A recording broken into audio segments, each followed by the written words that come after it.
اختي ناديه، هذا الفيديو اللي قلت لي الصباح انت اختي كنقطعوه بكايه، شتي كنقشرو ونقطعوه بكايه، فهمتي؟ بحال البطاطا مقليه، فهمتي؟ هانتي كنقطعوه هكا، فهمتي؟ كنقطعو بحال هكا، هانتي كي كنقطعو بحال البطاطا مقليه.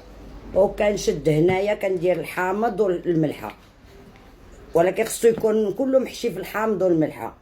وملي يكون محشي في الحامض والملحه مزيان تخليه حتى غدا نديرلك فيديو اخر ونوريك ملي كنعصرو وكندير ليه الزيت والرز والاوريغانو والثومه والحار، فهمتي؟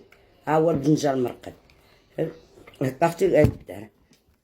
المهم انتي قطعيه حتى مدور، الا عزيز عليك مدور تقدري تقطعيه حتى مدور بحال هكا مدور، حيت دغيا كيكحل البدنجان بحال القوق،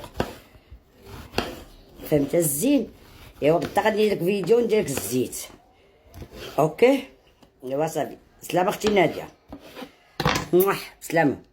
المهم كترقديه كامل هنايا وتزيدي الحامض. دابا نزيد عاوتاني الحامض ونزيد الملحه وندير عليه شي تقل، ندير شي خطايه ديال الميكا ولا شي حاجه ونحط عليها التقل باش يبقى مزيان لداخل، باش يطيب بالملحه والخل.